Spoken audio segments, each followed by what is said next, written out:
Hello friends, कैसे हैं आप सब। उम्मीद करता हूँ आप सभी लोग स्वस्थ होंगे, मस्त होंगे और अपनी पढ़ाई भी बिल्कुल लगातार कर रहे होंगे। तो दोस्तों यहाँ पर आप देख सकते हो क्लास 12 केमिस्ट्री का रासायनिक बलगतिकी चैप्टर से लिया गया एक इम्पोर्टेंट टॉपिक आपके सामने पेश कर रहा हूँ, ताप गुणांक, जिसे हम इंग्लिश में टेम्परेचर कॉफिशिएंट कहते हैं। ओके, तो ये काफ़ी इंपॉर्टेंट टॉपिक है, इसे हल्के में मत लीजिएगा और इसका एक फॉर्मूला होता है, उसे आपको याद रखना है, बिकॉज इस फॉर्मूले पर आपके क्वेश्चंस डायरेक्ट बन जाते हैं एग्जाम में। ओके, तो आपको ये याद रहना चाहिए और अगर आप इस वीडियो को शुरू से लेकर एंड तक देख लेते हो तो आपका ये पर्टिकुलर टॉपिक बिल्कुल क्लियर हो जाने वाला है, एक भी डाउट नहीं होगा, ये मैं 100% कह सकता हूँ।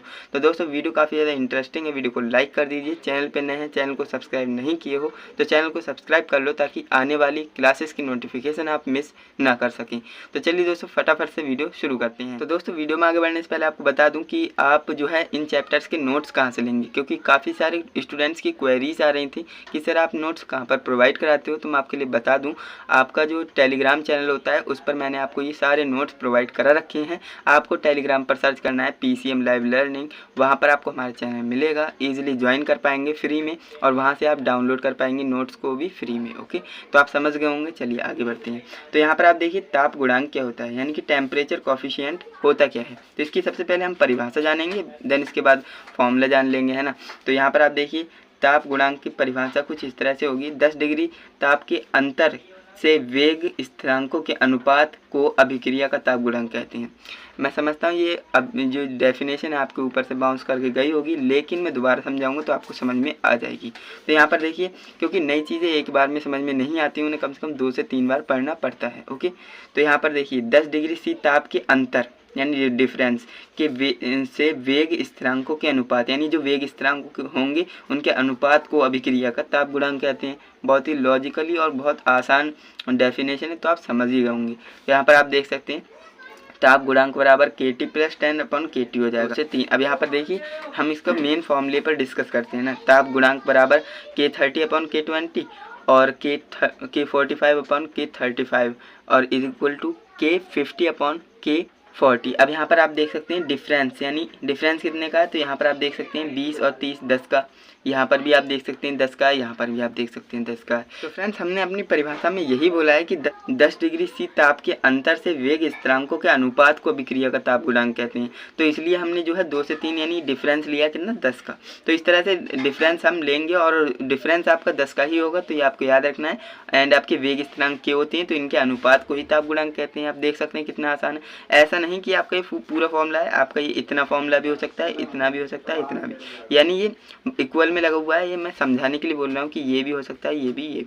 तो आप समझ गए होंगे। चलिए अब हम नेक्स्ट टॉपिक के ऊपर बढ़ लेते हैं, जो कि इसी वीडियो में होने वाला है, आर्हेनीय समीकरण, जो कि काफ़ी ज़्यादा इंपॉर्टेंट टॉपिक है। ओके दोस्तों, वीडियो अभी खत्म नहीं हुई है। आज की इस वीडियो में हम आर्हेनीय समीकरण वाले टॉपिक को भी कवर कर लेंगे, जिससे कि आपका ये चैप्टर जल्दी से क्लोज हो जाए, है ना।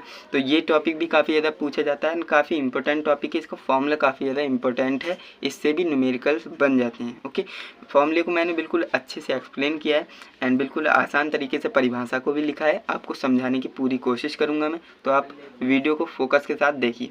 आर्हेनीय समीकरण की परिभाषा क्या होती है, तो यहाँ पर आप देख सकते हैं अभिक्रिया के वेग पर ताप के प्रभाव को स्पष्ट करने के लिए आर्हेनियस ने एक समीकरण प्रस्तुत की, जिसे आर्हेनीय समीकरण कहते हैं।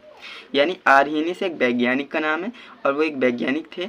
तो उन्होंने जो है अभिक्रिया के वेग पर ताप के प्रभाव को स्पष्ट करने के लिए एक समीकरण दी थी, तो उसे हम उनके नाम पर ही पढ़ते हैं कि आर्हेनीय समीकरण है ये। ओके, तो आप समझ गए होंगे, काफ़ी ज़्यादा बड़ी बात है नहीं। तो यहाँ पर इसका फॉर्मूला आता है K = AE - EA/RT। ये पावर में होता है, ये आपको याद रखना है।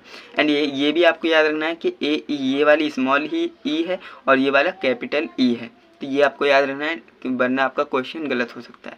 तो यहाँ पर आप देखिए वेयर क्या क्या चीज़ें हैं, जहाँ पर यहाँ पर आप देखेंगे K का क्या मतलब है, K का मतलब है वेग स्थिरांक। ओके, एंड EA का क्या मतलब है, EA का मतलब है सक्रियण ऊर्जा। ओके, T का मतलब क्या है, T का मतलब है परम ताप। A का मतलब क्या है, आर्हेनियस गुणक या आवृत्ति गुणक, कुछ भी कह सकते हो।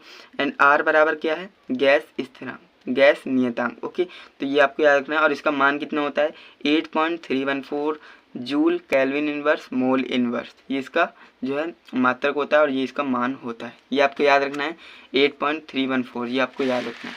अब इसके आगे बढ़ते हैं तो एक नोट है, इम्पोर्टेंट नोट है, इसे भी आप पढ़ लेते हैं।